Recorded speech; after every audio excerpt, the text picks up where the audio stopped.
Boone Delaney had memorized every word of the letter. 3 months of correspondence, every single detail planned. Every emotion was carefully written in a neat, flowing handwriting that promised a life he had only ever dreamed of. He stood at the very edge of his property, his boots planted in the dry dirt, watching a dust cloud grow larger on the horizon. His heart was hammering against his ribs like a caged bird desperate for freedom. The wagon finally rolled to a stop right in front of his modest ranch house. The driver, a man he didn't recognize, simply tipped his hat without saying a single word. He didn't have to. When the canvas flap of the wagon was pulled back, Boone's breath caught in his throat. Two women stepped down. They were identical in every way that mattered. The same brilliant auburn hair catching the afternoon sunlight like spun copper wire. The same deep green eyes, the same delicate features that matched the description in every single letter he had received and cherished. One of them moved with a quiet, gentle grace. Her dress was somehow pristine despite the long, dusty journey. Her hands were folded neatly in front of her as she looked around with wide, almost frightened eyes.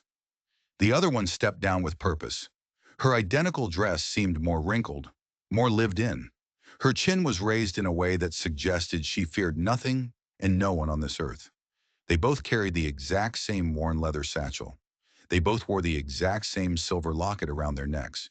And when they both looked at him, they both smiled with the exact same mouth he had imagined kissing on countless lonely nights out on the prairie. "Mr. Delaney?" The gentler one spoke first, her voice as soft as morning rain. "I'm Sadie Quinn, your bride." But before he could even form a reply, the other one interrupted, stepping forward with eyes that held storm clouds within them. "No, I'm Sadie Quinn, and I believe there's been some kind of terrible mistake." Boone's hand instinctively moved to the folded letters tucked safely in his shirt pocket.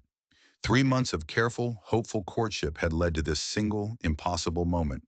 But as he looked between the two identical women, both claiming the same name, both carrying identical belongings, he realized with a sinking dread that everything he thought he knew about his carefully planned future had just shattered into a million pieces. The driver cracked his whip, and the wagon rolled away without a single look back. He was alone. Alone with two identical strangers who somehow both knew details about his life that only his true bride should know. Details that were completely impossible for both of them to possess. The silence that stretched between the three of them was like a taut rope, pulled so tight it was ready to snap at any second. Boone's eyes darted frantically from one woman to the other, desperately searching for some tiny difference, some small tell that would solve this impossible puzzle. But every single freckle, every curve of their faces, every last strand of auburn hair seemed to be a perfect, flawless match. "Ladies," Boone managed to say, his voice coming out rougher than he intended. "There's clearly been some confusion. Perhaps if we could just sit down and sort this out properly." The gentler one, the first to speak, nodded quickly. Relief flooded her delicate features. "Of course, Mr. Delaney, I understand this must be overwhelming. In my letters, I mentioned how I helped my aunt with her bakery in Philadelphia before the fire took everything from us." Boone's blood ran cold. Those exact words had been in the third letter he'd received, written in that careful, neat script. A story about family and loss, and the desperate hope for a fresh start somewhere new. "The fire," the other woman said, stepping closer. Her eyes seemed to pierce right through him. "The one that started when old Mrs. Henderson's chimney caught fire. I lost everything I owned that day, which is why I answered your advertisement for a bride." Her voice carried the same story, the exact same details, but with a sharp edge of steel that made the skin on Boone's arms prickle. He pulled the stack of letters from his pocket, his hands trembling just slightly as he unfolded the very first one. "Which one of you wrote about the stray dog you named Duchess?" "I did," they both said at the exact same time. "And the recipe for buttermilk biscuits that your grandmother taught you?" "That was me," came the chorus again. Neither woman backing down, neither one even flinching. Boone studied their faces, searching for any crack in their certainty.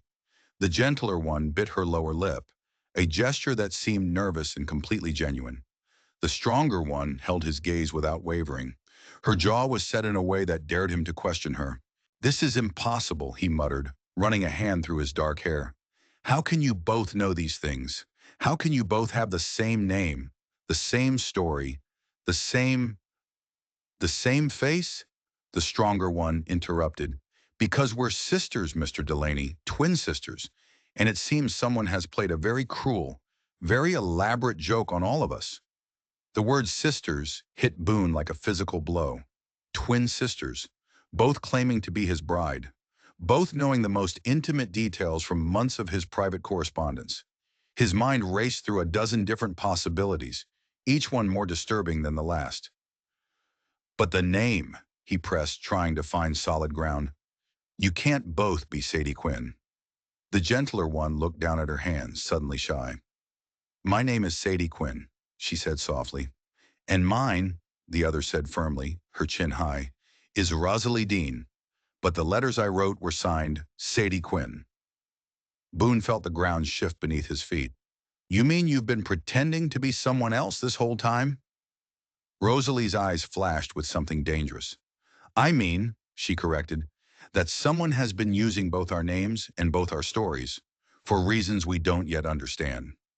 The real question is, Mr. Delaney, who do you think is really supposed to be here?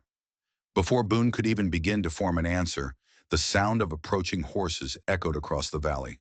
His blood turned to ice when he recognized the rider leading them. Thorne Shepherd dismounted his black stallion with the smooth, easy confidence of a man who owned everything he surveyed.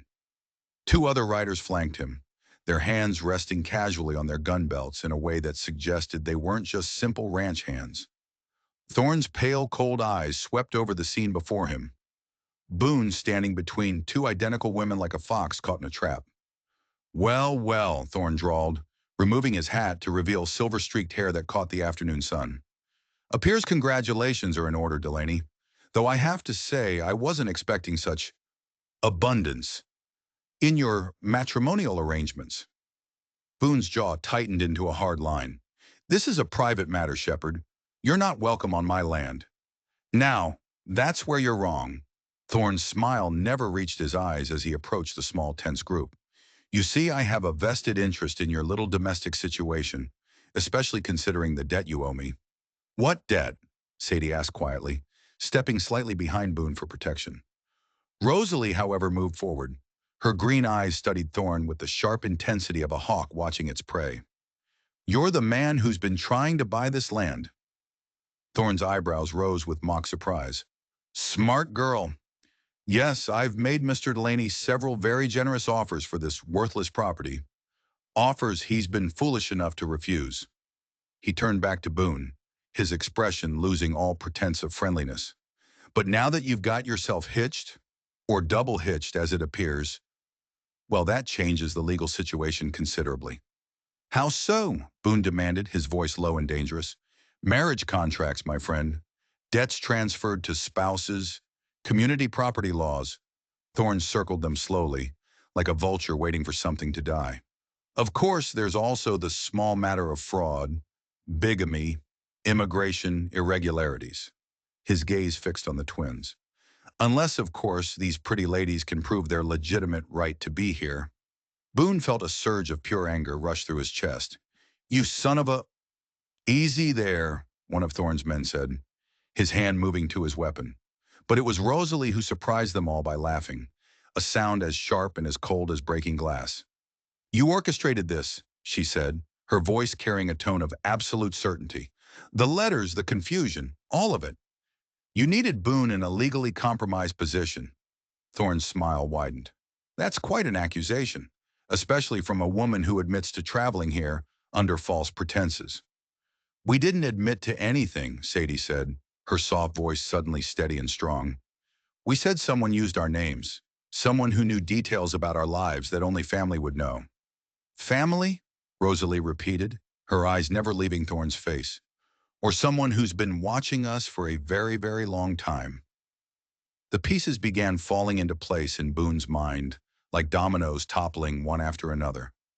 The convenient timing of the letters, the identical knowledge both women possessed, the way Thorne had appeared just moments after their arrival, as if on cue. You bastard, Boone breathed, the realization dawning on him. You had them followed.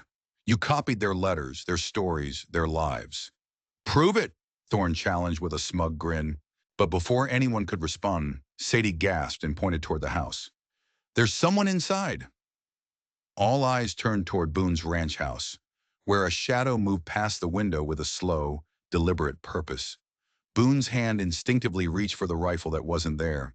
He left it inside, leaning against the door, never expecting to need protection on what should have been the happiest day of his life. "Stay behind me," he ordered the women. But Rosalie was already moving toward the house with the determined stride of someone who feared nothing.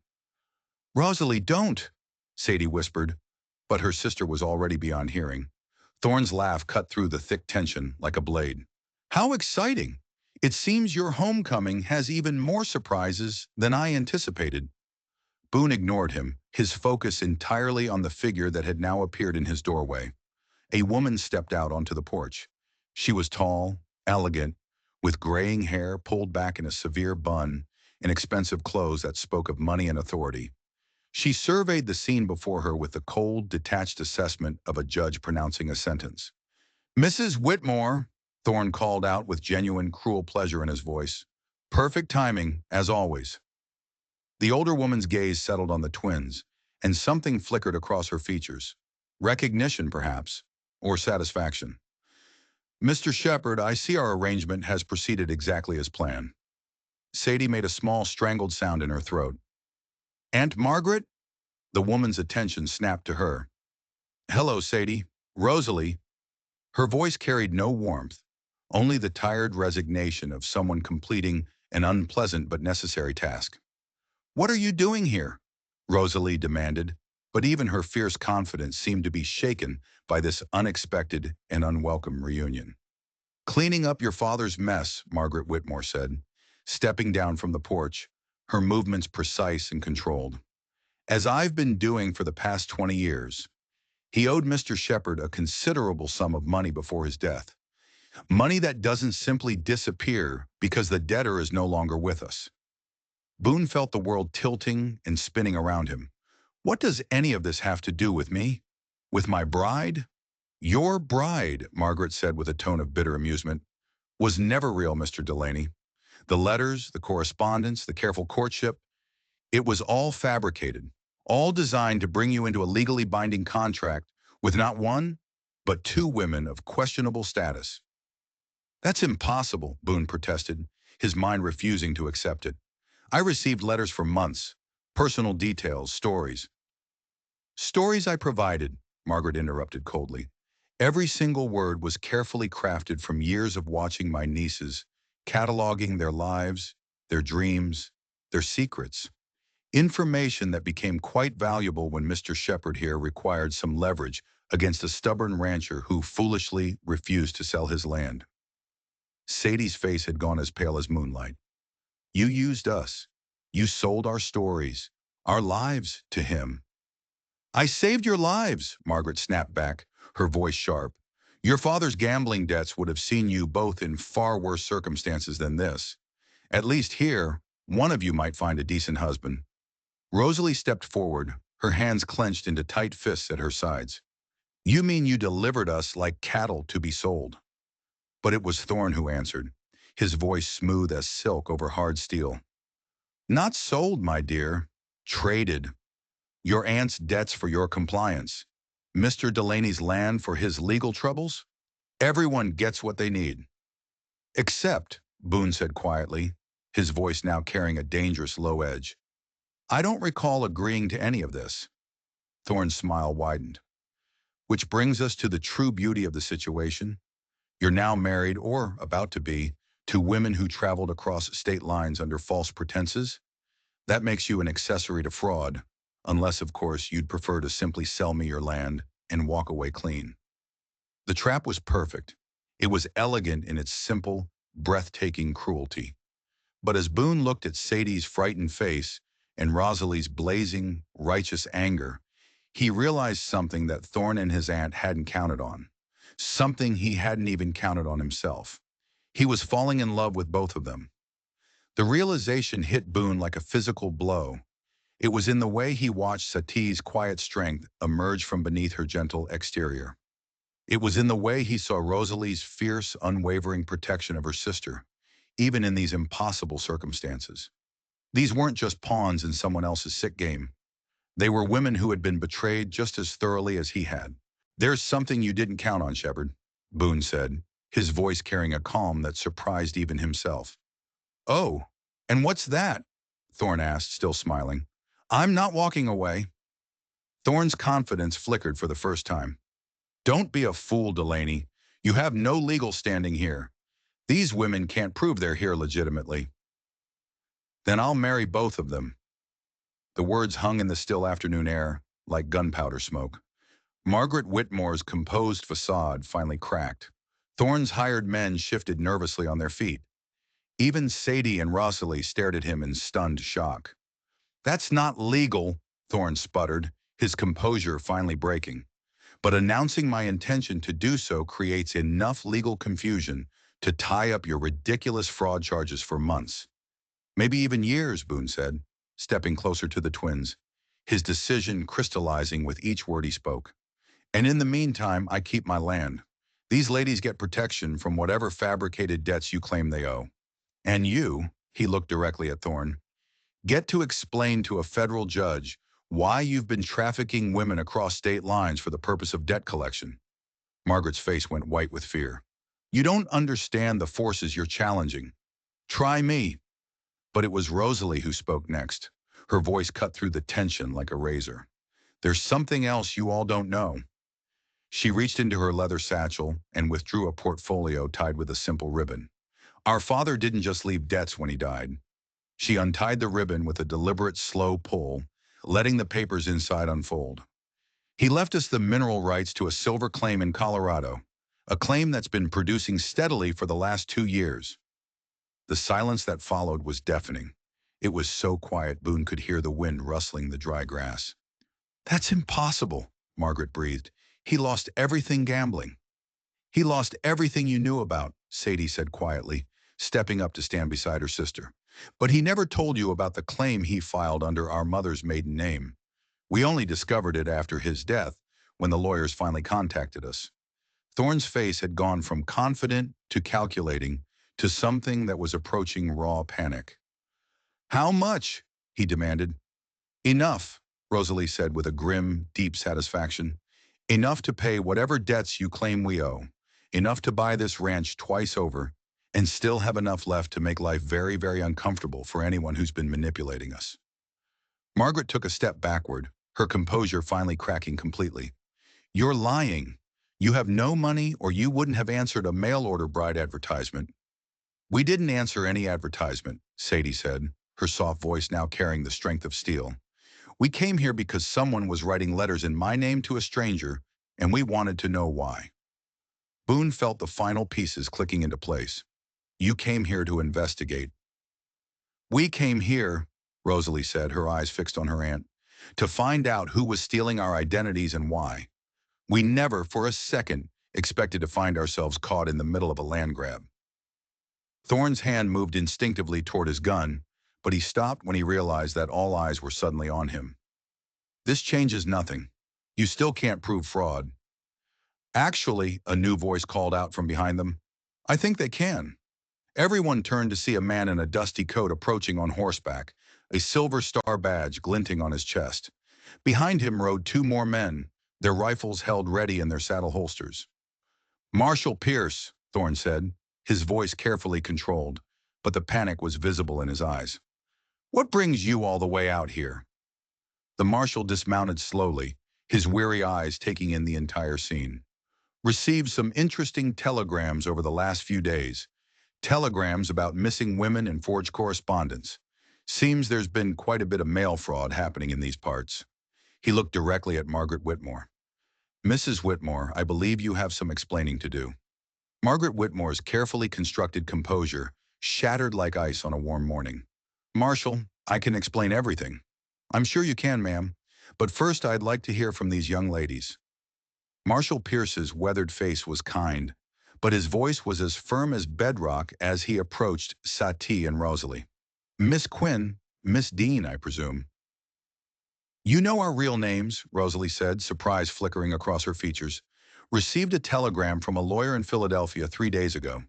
Seems someone's been impersonating you ladies in correspondence across 3 different states. We've been tracking this whole operation for weeks. Thorne's face had gone completely ashen, but his voice remained steady. Marshal, I think there's been a terrible misunderstanding. The only misunderstanding, Pierce interrupted, is how long you thought you could run this scheme before getting caught. He pulled a folded paper from his coat pocket. Got a warrant here for mail fraud, conspiracy, and trafficking. And that's just for starters. Boone stepped forward, his mind racing to catch up. How many others? How many men like me? 7 that we know of so far, the marshal said. All ranchers or property owners who refuse to sell their land. All of them suddenly faced with unbelievable legal complications involving fraudulent marriages or questionable business partners. The marshal's eyes hardened. It was a clever system. Create problems that could only be solved by selling land at well below market value. Sadie moved closer to Boone, her shoulder brushing against his arm. The simple contact sent a wave of heat through his chest, and he noticed how she seemed to seek his protection instinctively. What happens to us now? She asked the marshal. Well, miss, that depends entirely on what you want to happen. Rosalie stepped between them, her green eyes fierce and determined. We want justice, and we want to make sure no one else ever gets hurt by these people. Margaret laughed, a bitter, broken sound. Justice? You two have no idea what justice costs. Your father's debts are real, girls. The money he owed doesn't just disappear because you've suddenly inherited some mining claim. Actually, Pierce said mildly, his eyes fixed on Thorne, it does, especially when those debts were acquired through illegal gambling operations that Mr. Shepard here was running out of the back room of his saloon. The revelation hit the clearing like a bolt of lightning. Thorne's illegal gambling had created the very debts that gave him leverage over the families. The mail fraud scheme was just the mechanism he used to collect on land he couldn't legally seize. You son of a bitch, Boone breathed, the full, ugly understanding flooding through him. You created the debts, and then you offered the only solution. But Thorne was already moving. His hands snapped to his gun with practiced lightning speed.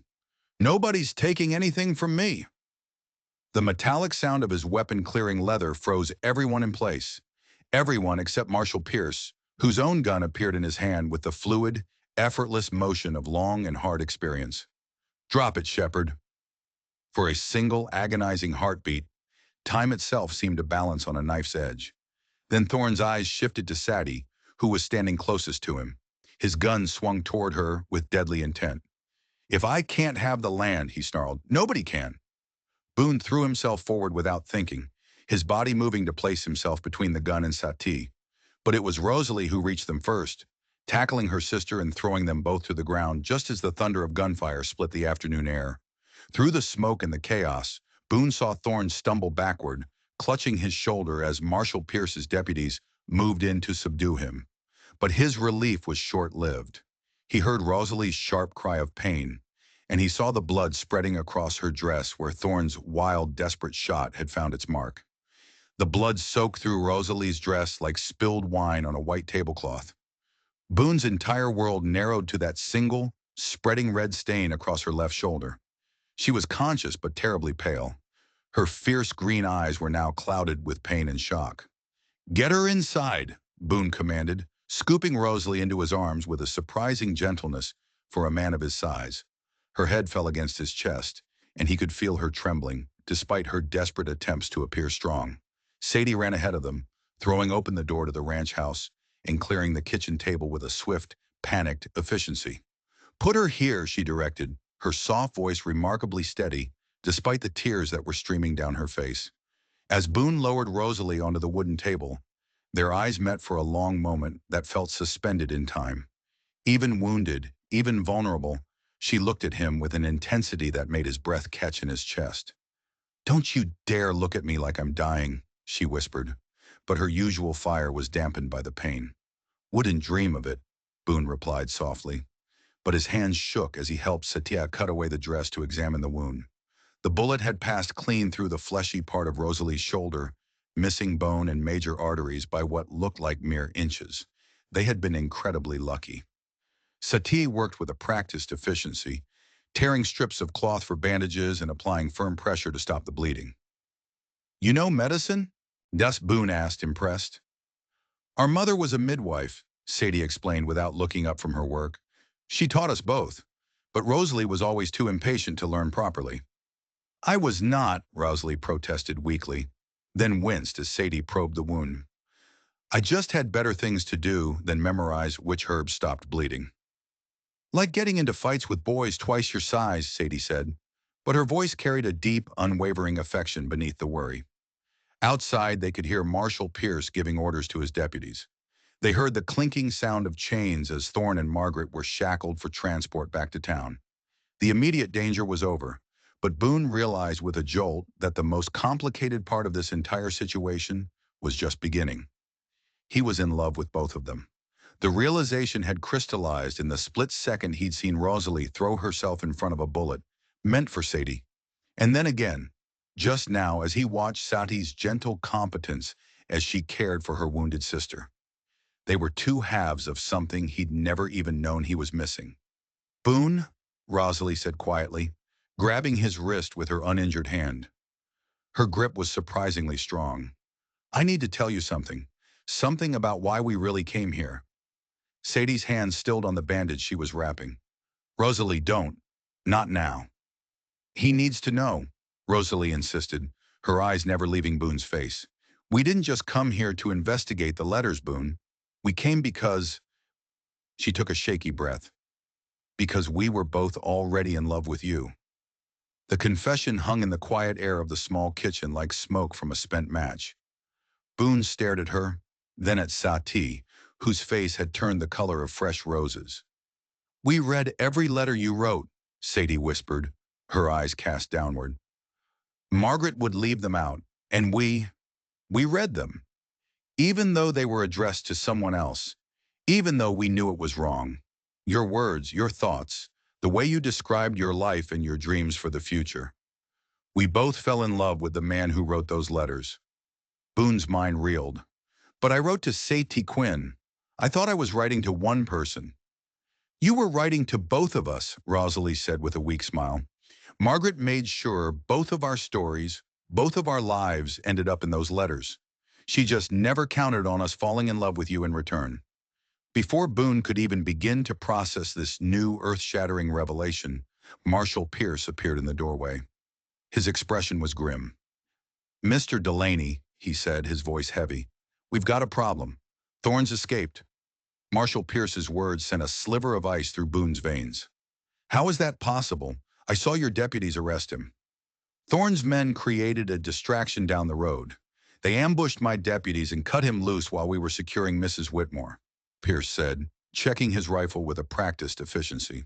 He's wounded, he's desperate, and he knows these hills better than any of us. That makes him extremely dangerous. Boone moved to the window, scanning the darkening horizon. The sun was beginning to set, painting the sky in violent shades of orange and red that reminded him uncomfortably of blood. He'll come back. He'll come back for revenge. That's what I'm counting on, Pierce said grimly. I've got men positioned around the perimeter of the property. When he shows himself, we'll be ready. He won't come for a straight fight, Rosalie interrupted from the table, her voice weak but certain. Thorne spent years manipulating people from the shadows. He's not a fighter. He'll try something clever. As if summoned by her very words, the sharp crack of breaking glass echoed from the back of the house. It was followed immediately by the acrid, unmistakable smell of smoke. Fire! Sadie gasped, rushing to the back window. He's trying to burn us out. Boone could see bright orange flames already licking at the dry wood of the barn. If the fire spread to the house, they'd be forced outside into the open, where Thorne could pick them off one by one in the darkness. We need to get Rosalie out of here, Boone decided instantly, moving back toward the table. I can walk, she protested. But when she tried to sit up, her face went white with a fresh wave of pain. Like hell you can, Boone said, scooping her up into his arms again. This time, he noted, she didn't argue. She just wrapped her good arm around his neck and pressed her face against his shoulder. Marshal, can your men cover us while we get to the corral? Boone asked. The horses are already spooked by the fire, Pierce replied, peering cautiously out the window. But there's something else. Look. Through the thick, billowing smoke, they could see movement near the burning barn. It wasn't Thorn. It was his remaining men, closing in on the house from multiple directions, their rifles raised and ready. "He's got us surrounded," Sadie breathed, her voice filled with despair. And that's when Boone heard it, a distinctive, sharp whistle he'd learned as a boy. The same signal his father had used when calling the cattle in from the far pastures. It was coming from the direction of the fire. It was low and mournful, but it wasn't a cattle call. "That bastard," Boone muttered, a cold, sickening understanding flooding through him. "He's not just trying to burn us out. He's using the fire to stampede my horses. He's driving them directly toward the house." The thunder of hoofbeats grew louder and louder, a terrifying drumbeat of approaching doom. Through the smoke, they could see his entire herd, nearly 30 horses, charging directly toward them in a blind, unthinking panic. They were driven by the roaring flames behind them and Thorne's men herding them from the flanks. "He means to trample us," Pierce realized with horror, "to bring the whole house down on top of us." Boone looked at Rosalie, limp and bleeding in his arms. He looked at Sati, standing pale but determined beside him. These women had risked everything to find the truth. They had been betrayed by their own family, and now they were about to face death because of his stubborn refusal to sell his land. But as he watched that terrifying wall of panicked horses bearing down on them, Boone made a decision that surprised even himself. "Sati," he said, his voice calm and clear, "can you handle a rifle?" "Better than most men," she replied without a moment's hesitation. "Then cover the windows. Marshal, your men need to focus on Thorne's riders. Get them off our flanks." Boone moved toward the front door, still carrying Rosalie. "I'm going to stop this stampede." "That's suicide, Delaney," Pierce protested. Boone smiled, and for the first time in hours, it was a real smile that reached his eyes. "No, Marshal," he said, kicking open the door. "That's ranching." Boone stepped out onto the porch with Rosalie still cradled in his arms, facing the living wall of panicked horses thundering directly toward them. Behind him, he could already hear the sharp, satisfying crack of Sadie's rifle as she picked off Thorne's men with a deadly, methodical precision. "Put me down," Rosalie whispered urgently in his ear. "You can't stop them while you're carrying me." "I'm not leaving you." "You have to," she insisted. Her green eyes met his with a fierce, burning intensity. "Trust me." Against every single instinct in his body, Boone set her down gently, leaning her against the solid porch railing. Then he stepped forward into the yard alone and did something that would have seemed completely impossible, completely insane, to anyone who didn't understand the deep and mysterious language of horses. He began to sing. It was a low, rhythmic melody his father had taught him years and years ago. Not the sharp, startling whistle that spooked animals, but a deep, calming tune that could gentle even the wildest Mustang. His voice carried over the thunder of hooves, a steady note of peace in a symphony of chaos. And slowly, impossibly, the lead horses, their eyes wide with terror, began to slow. Their charge faltered, but Thorne wasn't finished. Through the smoke, his voice came again, raised in a scream of pure fury. "Kill them all!" The crack of his rifle sent splinters flying from the porch beam, just inches from Boone's head. Thorne himself emerged from behind the burning barn, a dark silhouette against the flames. His wounded shoulder made his aim unsteady, but his raw desperation made him deadly. That's when Sadie appeared at Boone's side. She held the rifle in her hands, her gentle exterior completely replaced by a cold, unwavering determination. "This ends now," she said. Her shot was true. It took Thorne squarely in the chest, spinning him around and dropping him into the dirt like a sack of grain. He tried to raise his weapon one last time, but Marshal Pierce's bullet finished what Sadie had started. Thorne's shepherd would manipulate no more families, steal no more land, destroy no more lives. The horses, responding to Boone's continued calming song, had slowed to a nervous milling around the yard. The immediate danger was finally over. The fire was already dying down as Pierce's men doused it with water from the well. But the one question that had haunted Boone since the moment two identical women stepped off that wagon remained unanswered. "I need to tell you both something," he said, turning to face Sati and Rosalie, who was now leaning heavily on her sister's shoulder. "I'm in love with you. both of you, and I don't know how to choose between you." The sisters exchanged a long look, a look that spoke of years of shared secrets and a deep, unspoken understanding that went beyond words. "Then don't," Rosalie said softly. "What?" Boone asked, confused.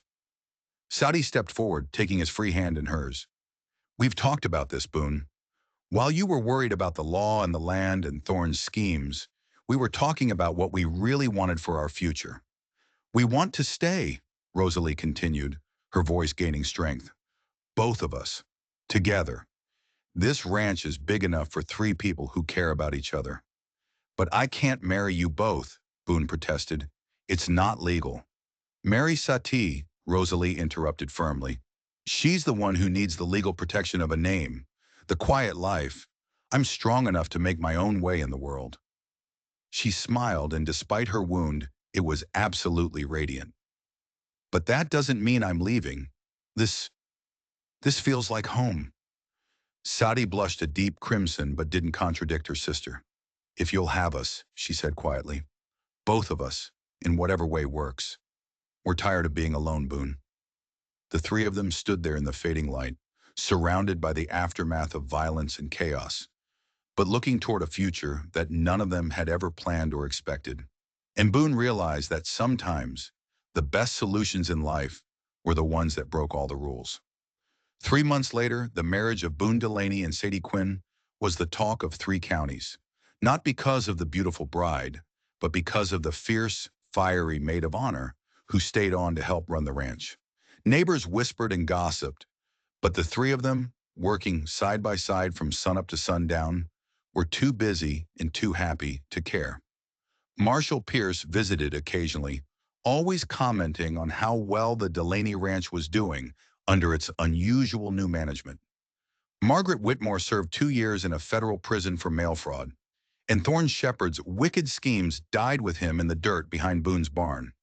Sometimes love doesn't follow the rules. Sometimes it writes its own. If you enjoyed this story, click the video on your screen now to watch another unforgettable Western tale where destiny and courage collide in ways you never expected.